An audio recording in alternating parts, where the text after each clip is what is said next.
The world's outstanding snooker players queue up at the weekend for the first major tournament of the season, the BCE International at Trenton Gardens, Stoke-on-Trent, with exclusive coverage on ITV and Channel 4, starting on Friday afternoon on Channel 4. There's over £3 million on offer this season. Amazing to consider Alex Higgins picked up less than 500 for winning the World Championship in 1972. He's still the biggest draw, and for him the months ahead couldn't be more important. It's 3 years since he won an event, and last year, as his personal life lurched from crisis to crisis, he seemed on the verge of quitting the game completely. He had another setback today. He was fined £2,000 after making abusive remarks during the Mercantile Credit Tournament at Warrington in January. Well, Tony Francis has been on the twisted trail of the Hurricane, beginning his search at last week's annual awards dinner in Bristol. There were no prizes for Alex Higgins when snooker honoured its own last week. The People's Champion wasn't in town. Award dinners aren't really his scene, and yet without him, there mightn't have been any. Lest we forget, Alex Higgins made the game. Alex Higgins was our first personality. He's never won it, but unfortunately, that's the way the game goes. That's the way it goes with Alex Higgins. Too true. Since he stepped onto the big wheel as a pro 15 years ago, life has flung him from the top to the bottom and back again with depressing regularity. For a man blessed with his sublime talent, 2 world titles seems a meagre return. A winner sometimes, but always a loser. Clothing was in a shabby state, holes in his socks. He was through to the blacking on his shoes, and he was just in a general mess. Apart from being carried away with his snooker ability, he was really in despair. Every penny he got was just making the bookies richer. Yeah, just the 3 vices: gambling, drinking, and living. Hello, sweetheart. It was good fun being outrageous when snooker struggled for respectability. It isn't now. Over the past year, Higgins achieved unscaled heights of notoriety, even by his standards. His private life was stripped bare. The ultimate indignity, 2 hours clamped in a police cell on the eve of last season. Higgins had been arrested after a violent row at home. The television set wasn't the only thing which went out of the window that night. Next day, he took on the world champion and lost miserably. Well, I tried biology because I tried the company, the jailhouse office. Done there, and then he likes to be a police cell for 2 or 3 hours. My ribs were cracked or something like that. And it was a little bit difficult to bear for some time. It's probably self-inflicted, but again, I mean, I say self-inflicted because I would like to put the blame on myself as against anyone else. I mean, I've got a good constitution, I've got a strong will. Yeah, it was the worst year of my life, but I still managed to go on nervous from 9 to 6. And that was dreadful. But as I say, I mean, if I can let 10 years elapse between one championship and another, even if I have to wait until 1992, I've got another world championship in there. It's just a case of getting down to 10 hours on that green thing over there. 10 hours a day for about a month. That wasn't a problem in the old days. Getting him off that green thing was the hard part. There were only a handful of pros then, no tedious qualifiers to wade through. You simply found the fastest queue in town, beat him, and moved on to the next working men's club down the road.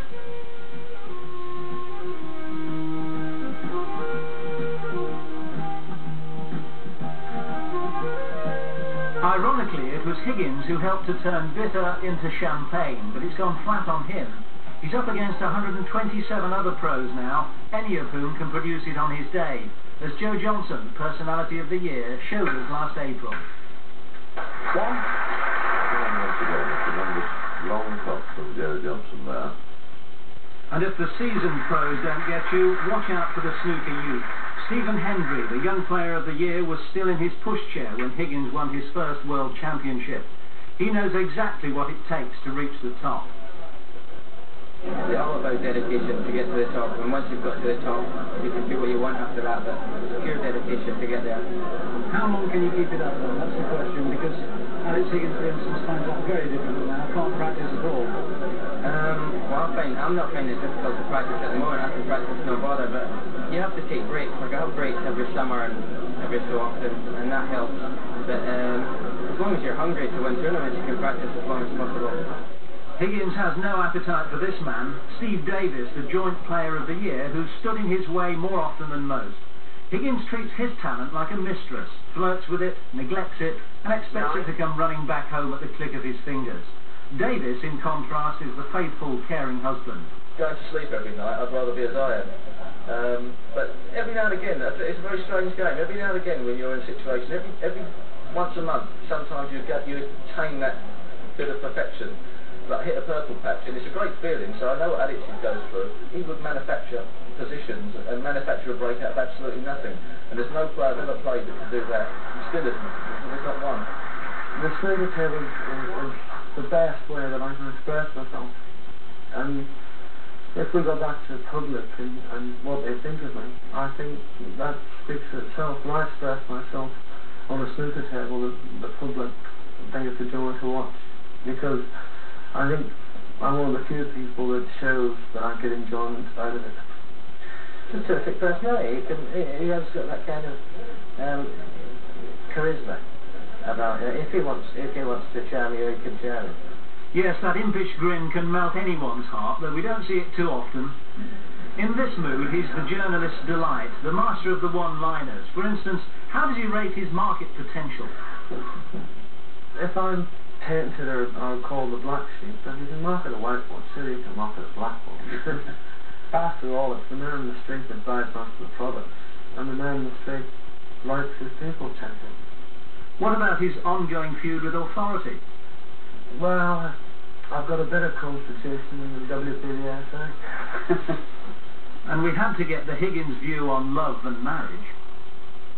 Just some advice to young and up-and-coming snooker players is that don't get married until you're about 35. Higgins' own marriage is in ruins. He still craves a home life, but Lynn left him a year ago, along with Lauren, the little girl who inspired his last world title win, and Jordan, who shows little inclination yet to follow the old man. I wouldn't force feed him snooker. I know a lot of people are force feeding kids to play snooker. No, I'd like him to do what he felt he wanted to do himself. If he asked me, Daddy, shall I to play snooker, I would do. But I wouldn't take him to water. Has he asked you yet? Well, he's got to see a bit of snooker table. It's in my head and my something like that.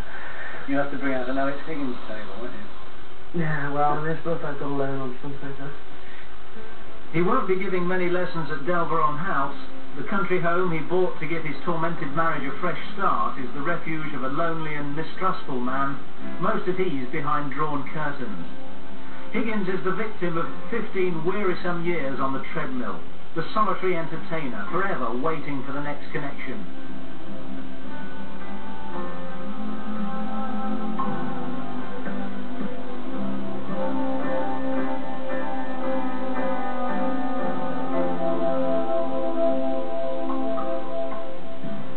You could say he's one of life's passengers, and that's been a major source of irritation to him.